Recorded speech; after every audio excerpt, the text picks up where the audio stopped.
Este projeto está sendo feito como forma de incentivo pelo lançamento oficial e semanal de Cardcaptor Sakura no Brasil. Você pode conferir os episódios no canal Naizo todas as segundas, terças e quartas às 11 da manhã. Caso prefira assistir na televisão, estes episódios são reprisados nos mesmos dias, no horário das 6h30 da noite na TV Cultura. O link do canal, onde os episódios estão sendo publicados no YouTube, estará na descrição. Todos os prints que vocês verão nesses vídeos terão a marca d'água daquele canal, pois eu darei prioridade de utilizar as imagens do próprio como questão de fidelidade nos vídeos. Se quiser nos apoiar com este projeto, sinta-se à vontade para colaborar como quiser com os links disponíveis na descrição e no comentário fixado. Quanto a nós, nos veremos em todas as quintas que eu tiver algo para falar aqui nesse canal, com um vídeo sobre os 3 episódios lançados na semana ou mais, se eles acumularem.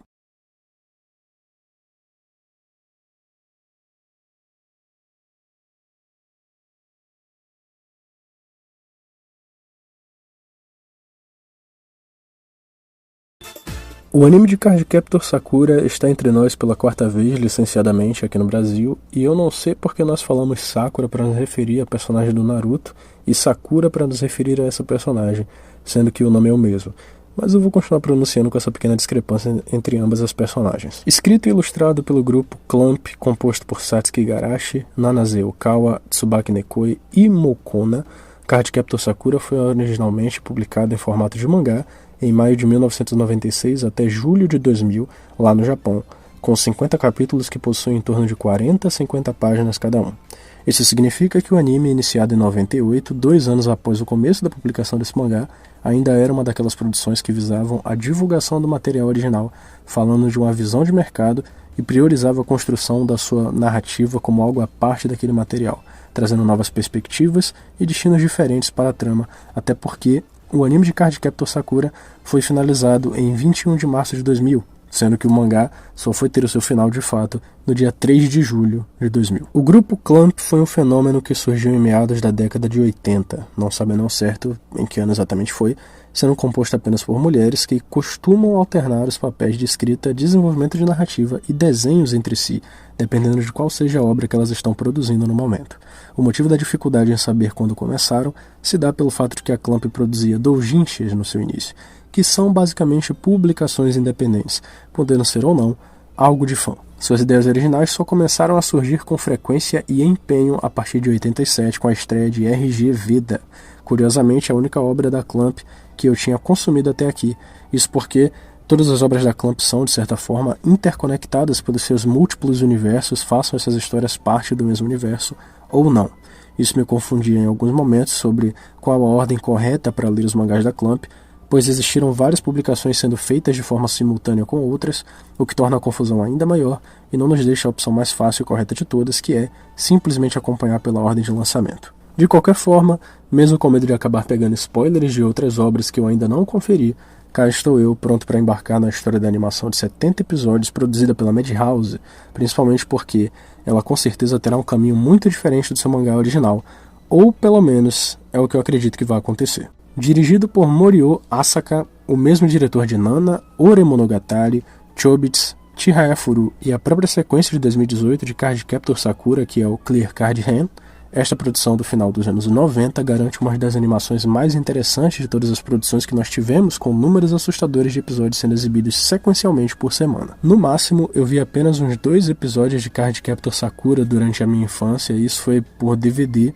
então considero que este é o meu primeiro contato direto com a obra, porque definitivamente eu não me lembro com detalhes de nada do que eu assisti. Aliás, independentemente de ser ou não uma adaptação completamente fiel ao mangá original, o roteiro e a composição da série, isto é, a distribuição de onde esse roteiro vai se encaixar e onde os episódios estão realocados como ordem, ficou por parte da Nanase Okawa, basicamente a líder principal do grupo Clamp, o que talvez leve os acontecimentos desta série de TV às mesmas conclusões que a finalização do mangá. Sendo assim ou não, ambos são extremamente válidos de serem consumidos e eu estou achando a experiência com esse anime bastante interessante. A começar pelo prestígio da dublagem brasileira, que continua sendo a mesma de sempre, com alterações somente na abertura e no encerramento, que foram redublados. Não sei dizer qual seria exatamente a qualidade do texto dessa dublagem, porque é o meu primeiro contato com a obra, mas não me parece ter nenhum absurdo desconexo em nenhuma cena até então. Me parece ser uma das grandes dublagens legítimas daquela época, onde alterações bruscas e inventivas pelo simples prazer de deixar tudo carnavalesco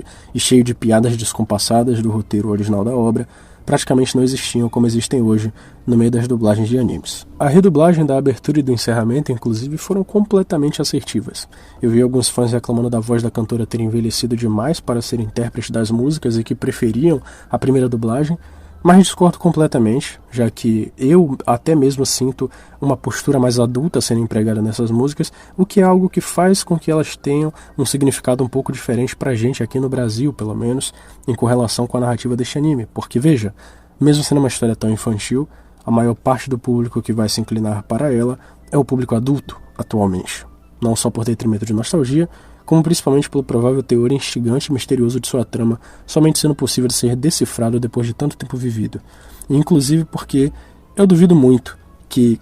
tantas crianças tenham interesse por essa obra hoje. Com certeza, algo que originalmente não faz parte da construção dessa história, mas que fica aí como reflexão de passagem de tempo, amadurecimento e melhor compreensão do que ela tem para oferecer pra gente. No mais, tirando toda essa viajada que você pode ignorar tranquilamente, eu prefiro bem mais as interpretações atuais dessas duas músicas do que as interpretações clássicas. A respeito da obra, a princípio, gostaria de destacar que o fato da Clamp ser um departamento de narrativas criado apenas por mulheres desde sempre me chamou bastante atenção por ser algo completamente inusitado e genuinamente fora do padrão para a indústria, sendo possível observar vertentes de narrativa, além de inspirações e comprometimento com ideias das quais dificilmente veríamos em obras habituais escritas por homens. Quando estes arquétipos de narrativa surgem nas mãos de um grupo de mulheres escrevendo, você deixa de observar a estética de shoujo sendo utilizada pelo Kurumada para falar sobre signos e constelações com misturas profundamente religiosas, para então observar uma história como Cardcaptor Sakura, que utiliza como base as cartas de tarô e símbolos com significados de astrologia para criar sua fantasia adolescente, romântica, desajeitada e muito fofa sobre uma colegial que logo vai se tornar uma garota mágica para resolver problemas fantásticos. E, suponho eu, estas serão situações que farão com que ela amadureça ao longo do caminho. E quando eu falo de estética shoujo, é óbvio que shoujo é só uma demografia, pessoal. Mas existe uma estética característica que está numa grande maioria destas obras e que a gente consegue identificar automaticamente por conta dos designs. O que eu estou tentando dizer aqui é que uma das poucas histórias que nós temos em mangá escrita por um homem que abordam temas místicos que estão mais ligados ao que um grupo maior de mulheres se interessam, como astrologia, continua não sendo tão submersa assim nesses temas, com questionamentos ou aprofundamentos metafóricos e principalmente alegóricos. Querendo ou não, a gente tem uma divisão por gênero dentro do campo de interesses pessoais, que desde sempre nos é imposta, mas que não necessariamente vem ao caso tratar dessa imposição agora. Somente sendo interessante observar que há um trabalho inalcançável por outros tipos de autores e artistas dentro da indústria de mangás, fazendo com que essa originalidade seja aprazível. Temos muito que aprender com aquilo que nós não temos o menor conhecimento, e esse tipo de história nos inclina para isso. Então eu realmente acho fascinante. Acompanhando a história colegial e cotidiana de Sakura Kinomoto, nós temos a proposta de ver suas dinâmicas familiar e escolar sendo retratadas com cenas que podem parecer extremamente bobinhas, mas que a longo prazo provavelmente terão grandes significados em como, por exemplo, algumas das reações da própria Sakura com o seu irmão evidenciam diretamente suas dificuldades de se comunicar com certos personagens que tenham uma personalidade parecida com a dele. Geralmente, essas obras arrebatam as discussões do ponto de vista estratégico daquilo que nós menos esperamos. É algo bastante correlacionável com a vida, já que tratam-se de situações das quais nós jamais nos importaríamos, porque elas simplesmente acontecem rotineiramente. E, mesmo que estejam apresentando sinais importantes e alardiosos, ainda continuam sendo as mesmas situações corriqueiras, então dificilmente daremos tanta importância ao nosso redor assim. Cardcaptor Sakura é uma obra que decide então se agarrar especificamente na subdivisão das cartas de tarô de arcanos maiores, que são aquelas cartas utilizadas em baralhos cartomânticos e que possuem um grande tamanho. A questão é que no mangá, 19 cartas são distribuídas como as cartas Clow, enquanto no anime, essa distribuição ficou com um número altíssimo de 51 cartas, aumentando até mesmo para 53, se você considerar as outras duas cartas que aparecem nos filmes da série de TV. O que significa que não somente os trunfos de um baralho de tarô estão sendo considerados na série de TV, como principalmente os arcanos menores, que compõem o baralho como um todo, aproximando assim a quantidade de cartas de um baralho padrão, que é 52. Uma alteração bastante interessante que já demonstra logo de cara o cuidado em fazer uma versão alternativa dessa história de uma forma que funcione em outra mídia. Além disso, também temos o símbolo do círculo de magia apresentado ao utilizar uma carta ou ao transformar cada uma das criaturas em cartas, que é basicamente uma estrela de 12 pontas formada por 3 quadrados enormes, que no meio deles tem o símbolo do Sol e da Lua, basicamente contracenando luz e escuridão num lugar só,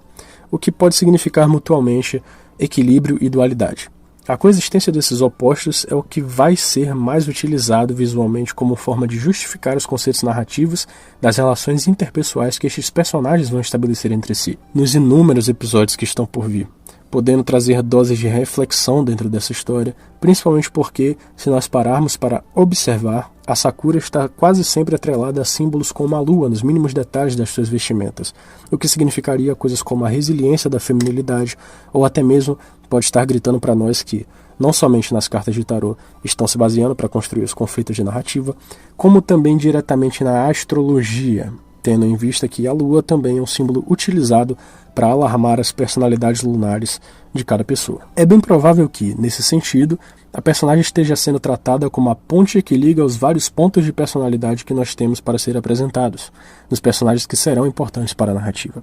Acho que com isso dá para entender perfeitamente quando eu falo que essas histórias de vida cotidiana, vida escolar e até mesmo o simples vencer de um monstrinho da semana são feitas meticulosamente com a intenção de confundir o telespectador desavisado com a naturalidade da suposta banalidade desses assuntos apresentados, já que, mais uma vez, isso seria a representação clara de como nós vivemos e não damos importância aos mínimos detalhes do dia a dia, e como eles são tão importantes para uma melhor compreensão das pessoas com as quais nós nos importamos, principalmente porque elas escondem coisas de nós o tempo todo. Muitas vezes com a premissa de que essas coisas precisam ser escondidas para manter a boa convivência e evitar o estresse alheio. Mas se tudo isso for demais para as pessoas que estão assistindo, Cardcaptor Sakura ainda é uma história simples o suficiente para comunicar apenas no seu texto falado, não precisando de grandes esforços no trabalho audiovisual, sobre a dinâmica da interação entre esses personagens e os futuros dramas que a série apresentará. É claro que com o entendimento do que lhe é apresentado visualmente, você consegue compreender logo de cara que a série tem muito mais a te entregar do que você pode imaginar. Então, para quem não se importa tanto com simbolismo e alegoria, pode ser que fique difícil engajar imediatamente com obras como Cardcaptor Sakura, o que me lembra diretamente coisas como Mawaru Penguin Drum, que é um dos meus animes favoritos de todos os tempos e que definitivamente é a mais pura viagem ácida em simbolismo, alegoria e todo tipo de inspiração estética e narrativa em cima de conceitos pré-estabelecidos por anos e anos de Mahou Shoujo na indústria de animes e mangás. O texto falado de Cardcaptor Sakura é interessante por si só também, falando mais de aspectos técnicos e das grandes firulas formulaicas que nos fazem questionar se algo está sendo bem escrito ou não, como a construção da narrativa de combate que a obra propõe no final de cada episódio e a forma como cada estratégia será executada. Em primeira impressão, esse tanto de cartas pode acabar se tornando um empecilho a longo prazo com a tentativa de comunicar algo significativo só com a existência delas e dos seus nomes, já que a extensão do número de cartas é, obviamente, uma estratégia para alongar o anime e fazer mais aventuras episódicas, fora o fato de que, obviamente, existiram outros roteiristas além da Nanaze Okawa trabalhando nos 70 episódios da série. Porém, se as aventuras episódicas continuarem com a qualidade estratégica que teve no terceiro episódio, se aproveitando dos recursos das cartas que vão sendo coletadas aos poucos para criar essa roupagem estratégica, isso vai ser algo muito divertido de se acompanhar, principalmente se for feito em divisão de episódios e de tempo de tela, para tratar sobre o sentimento dos personagens e, mais uma vez, seus propósitos naquele universo. No mais, pessoal, é claro que fica meio difícil me aprofundar em mais alguma coisa da série com apenas 3 episódios. Então considere que a qualquer momento eu posso estar voltando aqui para falar mais um pouco sobre o que eu estou achando da obra, conforme os episódios forem sendo postados aqui no YouTube. Espero que tenham gostado do vídeo e que deixem seus comentários a respeito do que acham de Cardcaptor Sakura ou até mesmo suas críticas a tudo que eu falei aqui. Agradeço a atenção de cada um de vocês e peço para que, caso acreditem no projeto que é a existência desse canal, façam parte do grupo de apoiadores no Apoia-se. O link está aí na descrição.